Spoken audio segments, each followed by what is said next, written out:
Je suis très heureux d'accueillir aujourd'hui Olivier Théroigne, et qui pour la première fois vient ici en tant qu'écrivain. Il est déjà venu en tant qu'écrivain pour la prestation en tant qu'écrivain. Il est déjà venu ici, certains étaient là, en tant que musicien, compositeur. Et c'est une de ses activités importantes. C'est un musicien, c'est un compositeur, c'est un chanteur. Tu joues d'instruments originaux. Je ne vais pas dire surréaliste pour échapper. Oui, il y a des mots à bannir, quoi. C'est surréalisme, décalé, oui, et résilience. Voilà, oui, oui, trois mots. Ça ne pas. Ni déjanté, si tu permets. Ni déjanté. D'accord. Ça qui fait qu'on ne peut plus parler beaucoup des Belges. Et donc, il y a quelque chose dans l'activité d'Olivier qui est comme ça, tout en joie, tout en célébration de la musique, mais des années 40, 30, 70 jusqu'à aujourd'hui. C'est pas un jeune adulte qui traverse une pré-quarantaine comme ça et qui s'intéresserait à la musique d'aujourd'hui uniquement. Il est traversé, puisque vous le disiez tout à l'heure, Isabelle, qui le disait tout à l'heure, il est traversé par une constance de qualité dans la musique et pardon, je suis essoufflé parce que je suis là, et de fraternité aussi. Je crois que c'est un mot qui te tient très à cœur.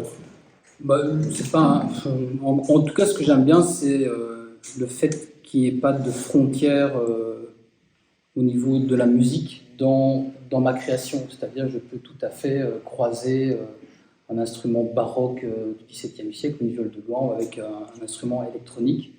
Et alors, on a beaucoup tendance aujourd'hui à créer des nouvelles querelles d'anciens et des modernes, que ce soit dans la poésie ou aussi dans la chanson. Oui. Et alors, très vite, si on est dans un style plus Brel, Pierre Louki, etc., ou François Béranger, on peut être considéré comme ringard par une certaine scène, même avant d'être connu. Donc, ma carrière n'en finit pas de commencer. Claude Nougaro qui disait ça à un moment donné. Ouais. Mais disons que c'est l'idée, autant dans l'écriture que dans la musique, de créer des ponts entre les époques. Voilà. Et d'ailleurs, ici, je voulais juste citer un texte que je lis quasiment chaque jour. C'est un texte de Nietzsche dans Humain trop humain, où il parle du poète allégeur de la vie. Disons que ce qui m'intéresse, c'est la légèreté, oui, c'est la musicalité. Et il dit ceci, les poètes, étant donné qu'eux aussi veulent alléger la vie des hommes, détournent leur regard du présent pénible ou aident le présent à prendre, par une lueur qu'ils font briller du passé, des couleurs nouvelles. Pour y réussir, il leur faut être eux-mêmes, à beaucoup d'égards, être des êtres tournés en arrière, en sorte qu'ils peuvent servir de pont pour mener à des époques et des idées très lointaines, à des religions et à des civilisations mourantes ou mortes. Voilà. Merci beaucoup. Ça me permet de faire le raccord avec une autre activité importante pour toi. C'est ton activité d'enseignant, de professeur, dans le secondaire, de philo-histoire. Ta formation est philosophe. Histoire et philo. Histoire et histoire. Tu écris de nombreux articles sur l'éducation, sur la politique. Enfin, pas celle qui va nous amener aux élections prochainement, mais sur le monde politique, ça va arriver. On va arriver à ce premier point que nous sommes fixés. Et puis l'écriture. Voilà. Ça fait une dizaine d'années. Ça va faire 10 ans, là. Voilà. Donc on va fêter nos 10 ans ensemble. C'est bien. Ça me... Je sens que tu es ému. Ça m'émeut. Toute la salle est... J'adore l'émeu. Et donc 5 livres que j'ai eu le plaisir d'éditer en 10 ans. Et chaque fois, on l'a fait dans une grande complicité. On discute. Mais on ne discute pas pour modifier un texte. J'aime pas beaucoup, quand on parle de poésie, dire tu devrais retirer ce mot-là et mettre un autre. Hein? On ne prend pas le poème alors. Hein? Bon. Mais du sens du livre. Oui. Oui, la cohérence, Voilà. le dessin dans la tapisserie. Très la juste. couture. Très juste, très juste. Et alors on discute des titres. Oui. Et parce que le titre, c'est pas le maquillage, c'est plutôt le profil du livre. Et ici, l'automne en juillet nous est venu lors de nos réflexions, parce que si je connais un défaut d'Olivier, c'est qu'il est intelligent. C'est pour ça qu'ensemble, nous avons quelques difficultés. Et il est vraiment cultivé. Alors je dis quelquefois, mais comment c'est possible? Je joue, hein. Oui. Je joue, hein. Ce n'est pas tellement cultivé. Bon. Non, voilà. Mais il est très marqué par le recours aux anciens, aux Grecs. Pas le retour, le recours, évidemment. Oui, je l'ai écrit dans mon momentanément absent. Voilà.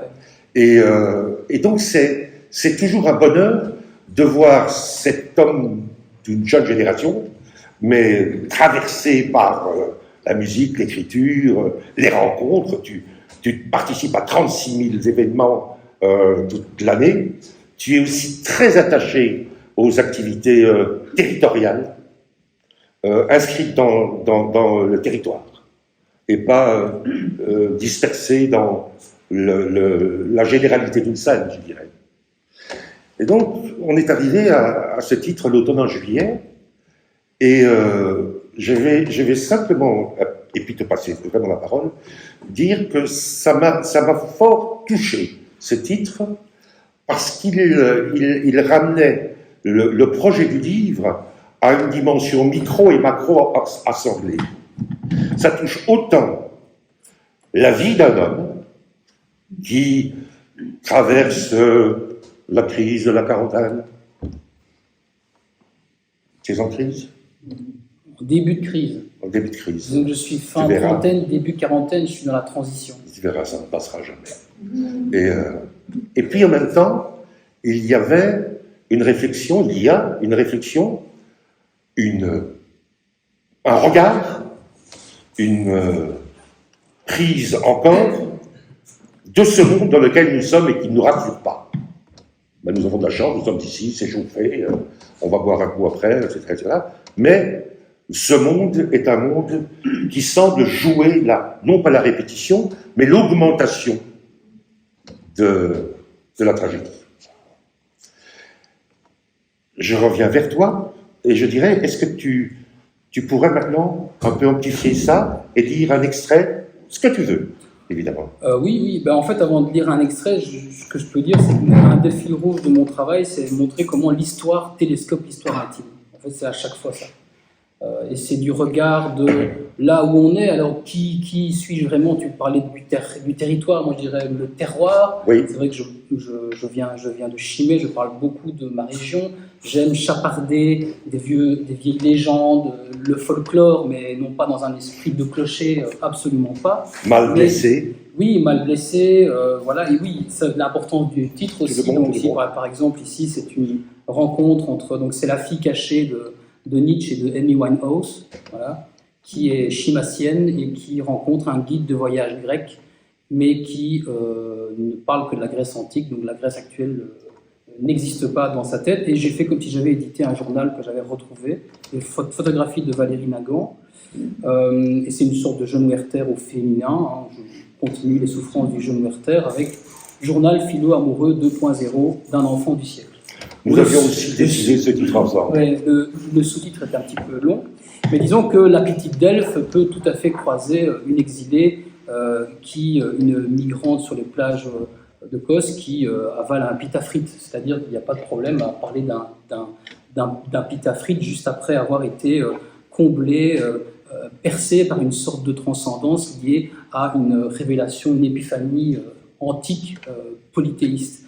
Et donc, c'est justement comment arriver à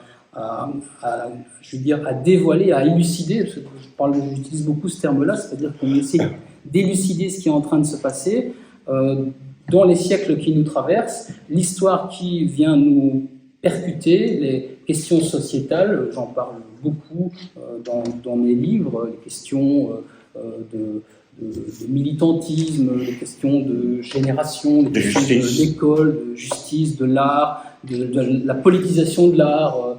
Est-ce que parler de politique en art, c'est de dire tel auteur est de droite, telle autrice est de gauche, etc. J'essaie d'éclater en fait tout cela. Et dans le livre ici, c'est vrai, donc en gros, je lis quand même le 4e de couverture pour dire ce qu'il en est. Le dérèglement des saisons et les nouveaux rythmes scolaires bousculent le monde vécu des grandes vacances. J'ai décidé cette année de ne pas partir, mais de rester. Que signifie rester? Tourner autour de sa région d'origine. Il vaut mieux creuser son passé pour faire éclore la nouveauté plutôt que de creuser l'empreinte écologique. Là où le tourisme passe, plus rien ne repousse. Ces textes écrits durant l'été 2023, donc je me suis mis comme contrainte de les écrire cet été, enfin l'été passé, esquissent des impromptus, des considérations intempestives, déguisées en poèmes et en pensées courtes. 3 personnages s'entrecroisent, le narrateur, perdu, la fille de la rue Laurée du Bois, ancrée, et la fille de l'ambassadeur, cosmopolite et nomade. 3 amadams, nés dans les tissus saxophonés des années 80, qui contemplent l'arrivée de leurs 40 ans lorsque l'automne se dévoilera comme une promesse. Voilà, ça c'est le début. J'ai appris qu'en latin, cette langue morte que les imbéciles veulent effacer de nos enseignements, quoi, que l'automne c'était otium. Non, automne ça vient de augurer, ça veut dire augmenter. Augmenter. Et otium c'est? Et otium c'est le repos. Le repos, c'est ça. Ça ne me l'est pas, mais pardonne-moi, j'ai fait un raccourci. Non, mais j'ai fait un raccourci. Bon. Et ce moment du repos, de la méditation, de la circonscription de toutes les questions qui sont en soi, devenait cet automne, mais en juillet, qui faisait écho aussi au grand dérèglement dont je ne vous parlerai pas, que vous connaissez et que nous connaissons tous, évidemment. Donc ça, c'est un moment important du livre. Et puis, il y a aussi préquel. Oui, le livre est divisé en 3, donc préquel. Générationnel. Ça, ce sont des poèmes. Ensuite, épisode 2 et impromptu générationnel, un peu comme des épisodes de série. Vous voyez. Donc, je disais que le livre est divisé en 3 parties. Épisode 1, préquel. Vous savez ce que c'est un préquel? J'ai appris ça. Ah, voilà. Vous savez ce que c'est un préquel? Vous savez? Ben, moi, je ne savais pas. Et je vous en prie. Non, je ne suis pas là pour vous donner des définitions. Non, mais... Mais quand on fait un préquel, par exemple, du Seigneur des Anneaux, eh bien, on se retrouve... C'est ça, je ne savais pas ça. Voilà, c'est ça. Donc, on s'intéresse au passé. Je suis une fan du Seigneur des Anneaux, donc forcément... D'accord. Et moi aussi. Ouais, j'aime beaucoup le Seigneur des Anneaux. On vous dit ce que c'est? Mais c'est-à-dire qu'on s'interroge... C'est une recette bretonne, bon, on s'interroge sur le passé d'un personnage, c'est-à-dire qui existe dans une autre œuvre. Qui peut exister dans une autre œuvre. Il y a aussi le concept de spin-off, donc le dérivé. Il y a un personnage secondaire d'une série qui peut devenir le personnage principal d'une autre série. Et on se dit qui était le Joker avant qu'il devienne le Joker, qui était Dark Vador avant qu'il devienne Dark Vador. Je cite des exemples de la pop culture. Et donc, ça c'est l'épisode 1 préquel qui est écrit en vers. Ensuite, vous avez des récits au milieu, c'est l'épisode 2, ce sont des impromptus, qui est écrit plutôt en prose, des espèces de mini-essais philosophiques. C'est toujours en fait cette question comment mêler les concepts avec l'écriture poétique, c'est-à-dire en gros la question de l'élucidation de notre époque et de nous-mêmes, ce que j'appelle aussi la phénoménologie. Hein. Vous avez Heidegger, Husserl qui ont beaucoup travaillé là-dessus, et Heidegger dit à un moment donné, mais finalement le philosophe, il est coincé, et la religion, et la théologie, et la philosophie n'arrivent pas à dire quelque chose que seule la poésie peut. C'est ça, et c'est là que la poésie est une sorte d'acmé du philosophique. Voilà, c'est ça. Et c'est pour ça qu'on a autant de difficultés à cerner cette définition poétique, ce champ poétique, alors qu'il va là où les dieux et les oiseaux pouvaient aller, et pas les hommes, c'est-à-dire, comme disaient les Grecs, c'est-à-dire dans des lieux inhabitables et mystérieux. Oui, on fait une pause parce que je trouve qu'on est trop... Ça va, on continue? Voilà. Tu pourrais nous lire un extrait? Je vais prendre un petit extrait. Je suis désolé.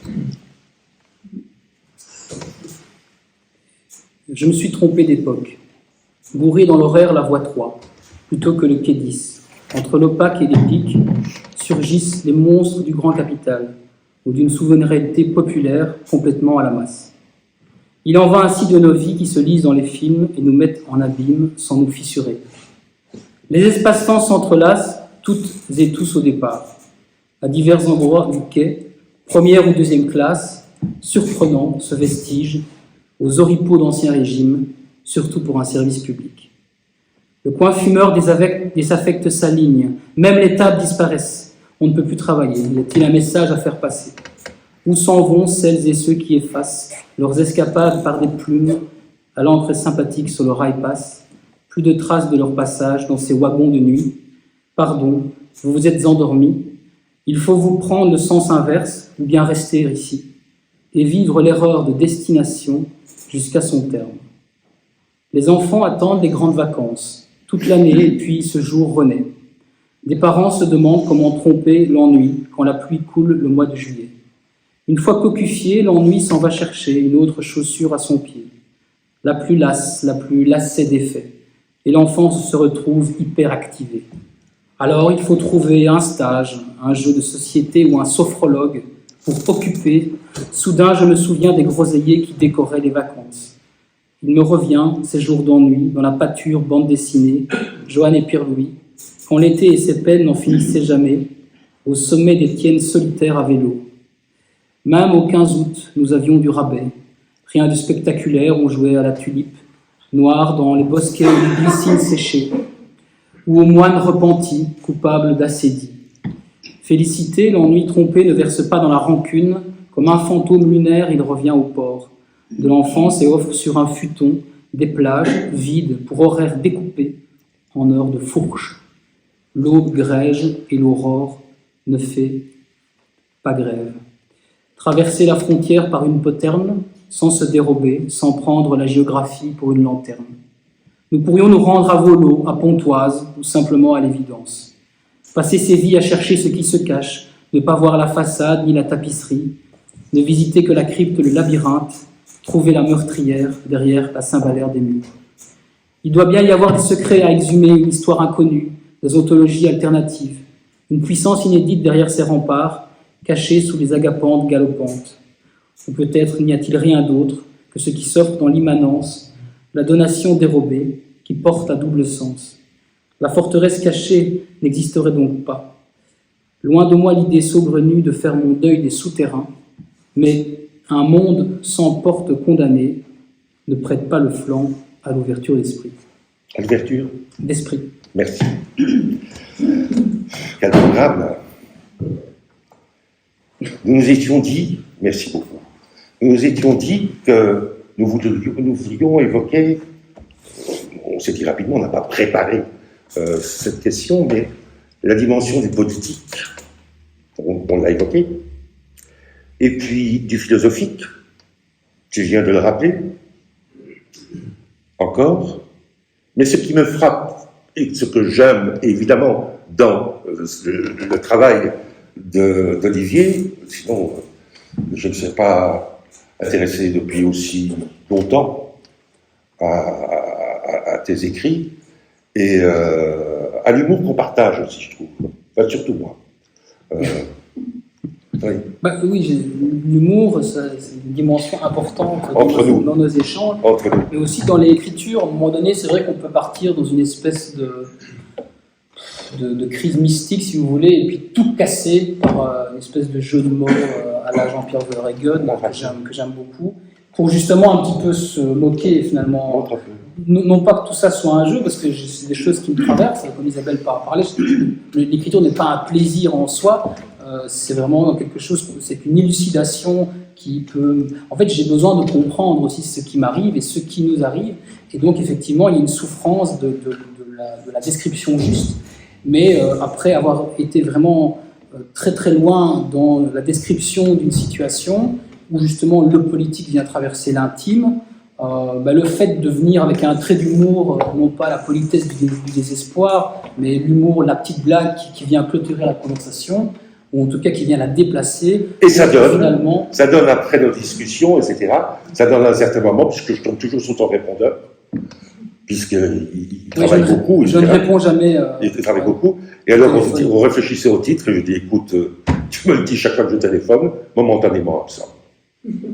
Et donc, ça vient aussi comme ça, si vous voulez, les mots d'esprit, les titres, la suite. Ça vient aussi de conversations, surtout de ce que tu viens de dire, le processus d'élucidation, essayer de s'y retrouver aussi dans ces labyrinthes de plus en plus confus et de plus en plus inextricables, et aussi de savoir que avant la découverte de la gravité, les gens ne riaient jamais. Ou les gens riaient toujours. C'était ça la blague, hein, la belle blague. Eh bien, j'adore les blagues idiotes, parce qu'elles sont aussi un renvoi à la politique. Vous connaissez celle-ci que j'ai apprise tout à l'heure dans le taxi. Qu'est-ce qu'il y a avant et après le Jedi? Vous ne savez pas? Attention. Je ne savais pas non plus. Le mercredi et le vendredi. C'est vraiment idiot. Mais c'est le premier moment où tu ris vraiment. Non. Oui. Voilà. Et je m'étais promis d'oser le dire. Ça fait. Ça s'est fait. Avec mon ami Carino, nous aimons bien aussi, non pas nous moquer des gens, mais nous moquer de nous-mêmes à travers les illusions que nous avons grignotées d'année en année. Et c'est assez passionnant de retrouver toute cette réflexion mise dans la scansion. Parce qu'il y a un procédé, il n'y a pas un procédé, pardon, il y a un processus très technique, il y a une scansion. C'est un chanteur aussi. Mais effectivement, c'est toujours la poésie, l'hésitation entre le son et le sens, hein, comme disait Paul Valéry. C'est de trouver une espèce de mélodie. Donc si par exemple, ici, au tout début, tes vies n'en finissent pas de commencer entre début tardif et décalage scolaire, tu ne peux pas trouver ta vitesse de croisière, même si tu avais voulu troquer ta pirogue pour un dracar, il n'est jamais trop tard, on peut toujours divaguer sur la mer plutôt que sur un riz d'avant-guerre. Regarde autour de toi, les générations se toisent face à l'époque binaire derrière ces webinaires. Il s'agit de ne pas se débiner devant les débats. Y a-t-il de la place pour les voix qui n'ont pas voix au chapitre annexe? L'émergence des marches de l'histoire. La valse des opprimés se lit, l'imaginaire se mue en nouvelle marche militaire, le vent de la révolte souffle. Attention, tu vas un peu vite, on dirait du... On dirait du slam. Non, mais c'est pas du slam. Non, pas du slam, l'autre. Ce que j'essaie de dire, la valse des opprimés se lit, l'imaginaire se mue en nouvelle marche militaire, le vent de la révolte souffle. Voilà. Comme un pétard mouillé, démagogue, c'est la faute au gouvernement, il y en a pour tous les goûts. Le peuple se décrète peuple du coup. Alors l'usage des guillemets, c'est aussi une ironie, vous savez, ces mots parasitaires dans la conversation de base, du coup, voilà, du coup. Effectivement, effectivement n'est pas le pire, mais du coup c'est quand même assez... Et donc finalement, le fait que le peuple se décrète peuple... Au niveau de... Donc là, je vais mettre un petit guillemet pour souligner une ironie. Plus intelligent sans pour autant être élu. Les opinions s'alignent comme sur un champ de tir. Elle partage des vidéos triées sur le volet au nom du vol de la liberté d'expression. Tout d'un coup, les gens s'intéressent aux chiffres, alors qu'ils avaient déserté les lettres et les légendes. Écho sans égo. Écart de conduite, sans usage du logos, un argot de sale gosse. Les mots compromis, ces mots compromettent, avant qu'on s'aborde, nos vies se sabordent. Et ce qui me touche aussi dans ton rapport à la poésie, à l'écriture, etc., c'est aussi ce que tu me rapportes quelquefois comme anecdote en tant que professeur. Dans le courant secondaire, et il y en a une que j'étais mort de rire. Il dit à ses étudiants et à ses étudiantes, vous allez me faire un rapport sur... Et une étudiante qui dit, rapport comme le rapport, monsieur? Ah oui, j'avais eu ça aussi. Voilà, et je trouvais ça extraordinaire, de toutes ces confusions, le rapport, oui, mais est-ce que tu as eu des rapports? Non, j'en viens avec mon prof. Cause, la raison aussi, il y a des mots comme ça qui sont mal compris. Mais il y a une joie de justement, parce que le fait d'enseigner, d'avoir ce rituel chaque matin. T'es confronté se lever. à la vie qui se fait là. Voilà, c'est ça. Ouais. Et alors, de temps en temps, j'incorpore des mots que je peux apprendre de mes élèves. Par exemple, ça passe crème. Ça passe crème, ça veut dire ça coule, quoi. C'est un peu les chiens aboient, la caravane passe, donc ça passe crème. Moi, je trouve que c'est assez joli comme expression. Mais disons, oui, on est confronté au terrain et le fait de devoir effectivement se lever chaque matin, alors que parfois on écrit la nuit, hein, quand on est pris dans un rythme, on est pris dans une insomnie. On sait que l'écriture, ça peut nous amener une espèce de suspension du temps. On ne sait plus très bien dans quelle époque on est et qui on est. On parlait des doubles d'Isabelle tout à l'heure, sa face obscure et sa face lumineuse. Effectivement, on peut se rendre compte qu'il est 6 heures du matin, il faut quand même aller donner cours. On se retrouve devant des adolescents, des adolescentes, entre 20 et 30 élèves. Et donc, il y a toute une espèce de rythme à garder, d'hygiène à garder. Et effectivement, aussi, les questions qui les traversent, ça revient dans mes livres. Les questions générationnelles, les questions climatiques, tout le rapport des garçons et des filles, la dénonciation des violences. Est-ce que ces jeunes gens, 16 ou 17 ans, oui, c'est ça, entre 15 et 18. Et 18 ans, Ouais. sont très sensibles à ces questions que tu évoques, ou bien tu as l'impression que tu parles, pas au-dessus d'eux, mais en leur nom. Est-ce qu'ils t'évoquent ces craintes, ces illusions, ces désirs, ces burn-out climatiques, etc. Alors, quand on donne cours, parce que je donne cours d'histoire, alors là, le cours d'histoire, évidemment, quand on parle du Moyen-Âge, ça a l'air très lointain, ils ne se rendent pas compte, ils ont plutôt un rapport extérieur un peu exotique. Et c'est vrai que les histoires de féodalité, de châteaux, de rois, de reines, ça peut aussi, effectivement, oui, de prince charmant, mais ça peut susciter une espèce de rêverie. Hein. Oui, c'est ça, un petit peu de rêverie. Par contre, ils demandent toujours quand est-ce qu'on va arriver à la guerre. Je dis, mais quelle guerre? C'est la guerre, c'est la Seconde Guerre mondiale, qui est en fait ce que je déteste enseigner. Moi, le XXe siècle, j'ai vraiment du mal avec ça, sauf quand je parle de l'histoire du cinéma ou ce genre de choses. Mais il faut arriver à la guerre. Alors là, évidemment, les questions affleurent plus sur les raisons de la collaboration, la résistance, etc. Alors évidemment, je parle beaucoup de l'actualité. J'ai fait un cours sur le conflit israélo-palestinien, ce qui est très compliqué à expliquer, à essayer de montrer comment, à partir de quelles sources on peut donner cours là-dessus, la méthodologie, l'esprit critique. Et tu n'esquives pas ces sujets difficiles, l'islam, etc. Non, je n'esquive rien. De toute façon, à partir du moment où on vous pose des questions dans l'enseignement, on ne doit rien esquiver du tout. Par contre, quand c'est le cours de religion et de philosophie, là, il y a plus des questions intimes qui peuvent surgir. Alors, la question du climat, dans les élèves, c'est un peu le reflet de la société. Vous avez des gens qui sont très militants, qui sont une minorité. Des filles. Plus de filles que de garçons qui sont effectivement dans la militance, donc par rapport aux questions du réchauffement climatique. Ou la question des genres. Hein. Mais alors, à côté de ça, vous avez aussi des gens qui, simplement, leur optique, c'est passer son permis. Donc, de temps en temps, je dois confisquer les feux verts.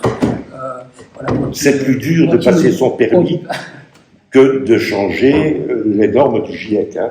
Oui, tout à fait. Et donc, on a vraiment l'obsession, c'est ça, il ne faut pas absolument passer son permis théorique, puis le permis pratique, et puis avoir un travail, et donc une espèce de vie toute tracée à la Trente Glorieuse, avec le paradigme de la croissance, du consumérisme, etc., qui n'est absolument pas remis en question. Donc, on a tous ces contrastes-là dans une classe, c'est quasiment le reflet, en fait, de la société, du monde dit adulte, parce que je ne sais même pas si je peux le définir vraiment... Quand on dit qu'est-ce qu'un adulte, mais il a des responsabilités, bien sûr, un adulte, il a une autonomie, mais voilà. Donc en gros, effectivement, tous les débats qu'on peut avoir en classe nourrissent aussi ces livres. D'ailleurs, le dernier, c'est vrai que le nouveau rythme scolaire, je l'évoque, puisque les grandes vacances, comme on disait, étaient amputées. Donc j'avais mon imaginaire des grandes vacances. Qu'est-ce que je faisais quand j'étais dans les grandes vacances, qui nous paraissaient interminables quand on était enfant. Qu'est-ce qu'on s'ennuie à un moment donné, on arrive au 15 août, Et donc, voilà, à un moment donné, on sent que le temps est complètement élastique, interminable, il y a une espèce d'ennui qui s'installe. Et justement, ce rapport au temps, ben, je le réinterroge dans ce livre, où je reviens aussi sur les endroits dans lesquels j'étais quand j'avais 8, 9, 10 ans. Voilà. Ce dernier point, parce que nous sommes au terme, je Oui, crois. nous sommes au terme. Il reste 17 secondes. Ah, c'est très précis. Mais madame était très minutée. Tu as un chronomètre ici là-dessus qui 15 secondes. Voilà, eh bien, merci beaucoup. Le livre ne coûte pas cher, dans ce sens-là. Je veux dire, Michel Ducobu, tu es un enseignant qui m'a engagé dans sa classe quand j'étais un tout jeune auteur. Et je n'ai jamais oublié. Vraiment. Et j'étais venu avec un truc qui était très, très difficile. Premier chant, le père, etc. Et tu m'avais invité. Merci encore. Parce que c'est comme ça aussi qu'on pouvait se confronter à la pertinence de ce qu'on faisait. C'était un aîné, maintenant ça ne se voit plus, hein, mais à l'époque c'était visible, et d'autres jeunes qui étaient, oui ou non, irradiés ou ennuyés par ce qu'on faisait. Ça s'était très bien passé. Je me souviens bien. Merci. Voilà. Merci à vous.